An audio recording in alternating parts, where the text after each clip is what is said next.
Assalamualaikum warahmatullahi wabarakatuh. Apa kabar anak-anak? Bertemu kembali dengan saya Ibu Khotiah. Ya, untuk kelas 3 Ibu akan mengajar mata pelajaran fikih, akidah, dan Al-Quran. Untuk SKI-nya insyaallah Ibu Ida Rosanti. Silahkan diambil buku kalian. Ini buku akidah akhlak yang akan kita pelajari pada pagi hari ini. Kamu buka halaman 4. Ada 2 lafal yang akan kita pelajari berkaitan dengan kalimat thayyibah. Apa itu kalimat thayyibah? Ucapan yang baik yang harus kita biasakan diucapkan dalam kehidupan sehari-hari. Yang pertama itu adalah lafal subhanallah. Subhanallah artinya maha suci Allah. Mengapa kita harus mengucapkan lafal tasbih tersebut? Ini sebagai bentuk apresiasi kita bahwa Allah lah yang telah menciptakan dunia beserta isinya yang sungguh sangat indah, yang patut kita syukuri. Kemudian, kapan waktu yang tepat untuk mengucapkan lafal subhanallah tersebut? Kamu buka halaman 5 ya. Ada 10 yang harus kamu pahami nih. Pertama, ketika melihat keindahan alam beserta isinya. Ini dunia ini kan sungguh luar biasa. Ada gunung, ada lautan, ada pantai banyak ya. Kemudian yang kedua, merasakan kebesaran kekuasaan Allah. Kita ini hanya makhluk kecil, manusia yang diciptakan paling sempurna karena memiliki akal dan budi. Maka dari itu jangan segan. Sekali lagi mari kita ucapkan subhanallah. Kemudian yang ketiga, mengagumi sesuatu yang baru dilihat dan aneh. Kalau kamu pergi keluar kemudian ada melihat sesuatu yang sangat mengagumkan, misalnya gunungnya yang begitu tinggi, lautnya yang begitu dalam, kemudian dengan berbagai isinya, entah itu makhluk hidup berupa hewan atau tumbuhan, subhanallah, jangan lupa. Kemudian yang ketiga, ketika kita merasa kesal, coba kira-kira kesalnya tuh seperti apa? Ini kita udah lama nggak sekolah, kesal nggak? Udah hampir 5 bulan, dari April, Mei, Juni, Juli, kalau nggak salah dari Maret ya, berarti sekitar 5 bulanan kita tidak sekolah. Kamu kesal karena harus belajar online? Saya rasa tidak, pasti senang, apalagi kalau yang ngajar Ibu Khotiah, ya kan? Jangan marah-marah, jangan biasakan memaki lagi, tapi tetap harus mengucapkan subhanallah sebagaimana yang Allah perintahkan tersebut. Kemudian yang kelima, mengeluh, capek, banyak bermain, nggak ngeluh, tapi karena disuruh belajar terus sama bundanya, ih capek bunda, ini nih, subhanallah, biar capek tetap harus belajar ya, harus semangat ya, gitu ya anak-anak. Kemudian yang keenam, merasakan kenikmatan yang diberikan oleh Allah. Corona sudah berapa bulan anak-anak, tapi kita masih diberikan nikmat sehat, kita tidak terjangkit penyakit tersebut. Sekali lagi mari kita ucapkan subhanallah. Kemudian yang kedelapan, mengingatkan imam yang ketujuh, berzikir setelah sholat. Setelah sholat biasakan kita mengucapkan subhanallah, walhamdulillah, wala ilaha illallah, huwallahu akbar. Kalimat itu pendek, singkat, namun jarang diucapkan. Kamu malah lebih sering nyanyi, misalnya apa? Lagu-lagu yang kurang-kurang bermanfaat, lebih banyak bermain game atau joget-joget buat kayak semacam itu. TikTok itu kan kurang bermanfaat ya. Kemudian yang kedelapan, mengingatkan imam yang lupa. Nah, ini khusus untuk siswa laki-laki.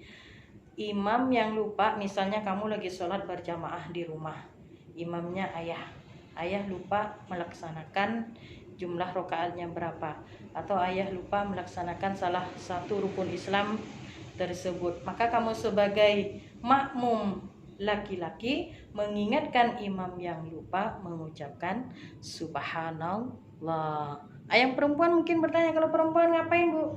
Kalau ayah kamu lupa, kamu sebagai makmum perempuan harus apa? Menepuk punggung tangan. Itu sudah ibu ajari loh di kelas 2. Kemudian yang ke-9, berjalan pada jalan yang menurun. Siapa yang pernah jalan-jalan ke mana itu? Ke gunung. Turun dari gunung kan jalannya menurun.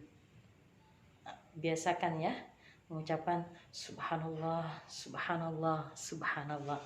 Kemudian yang ke-10, lupa menyampaikan amanat. Orang tua misalnya minta tolong, Dek, ini untuk bayar SPP, ini untuk uang jajan kamu. Ternyata uang SPP buat kamu jajanin, ya, padahal kamu udah dapat uang jajan juga. Nanti begitu ditanya bundanya, Dek, udah disampaikan SPP-nya udah dibayar belum? Subhanallah, malu Pak. Gitu ya. Oke. Kemudian, apa dasar dari kita dianjurkan untuk membaca subhanallah ini? Yaitu surah Al-Isra. Kamu boleh cek nanti di Al-Quran atau langsung di bukunya juga. Pada halaman 5, Subhanalladzi asra bi'abdihi lailam minal masjidil harami ilal masjidil aqsa alladzi barakna haulahu linuriyahu min ayatina innahu huwas samiul basir. Jadi ini adalah landasan mengapa kita dianjurkan untuk membaca subhanallah.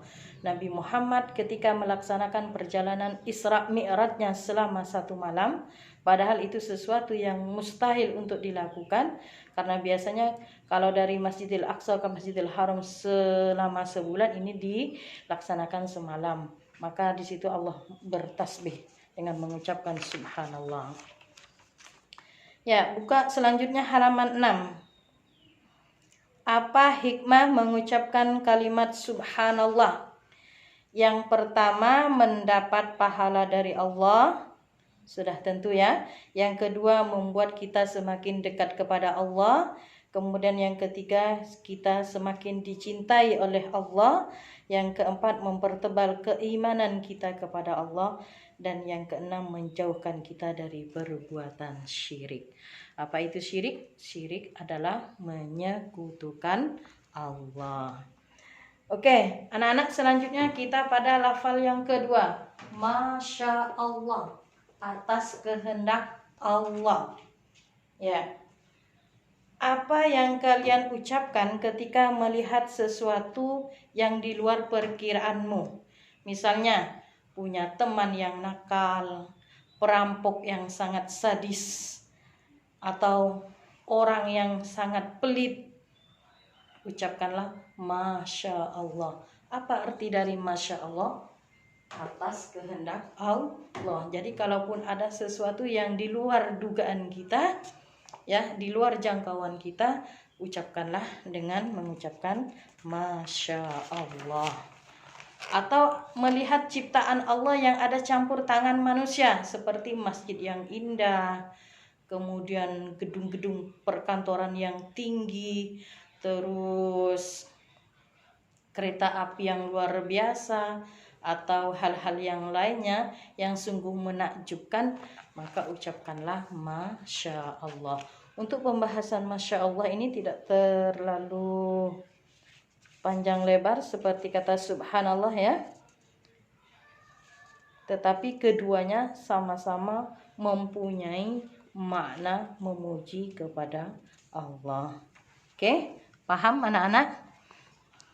Hari ini cuma 2 kata tersebut yang ibu jelaskan kepada kamu. Nah, supaya kamu ada kegiatan di rumah, jadi cuma tidak sekedar hanya mendengarkan apa yang ibu sampaikan.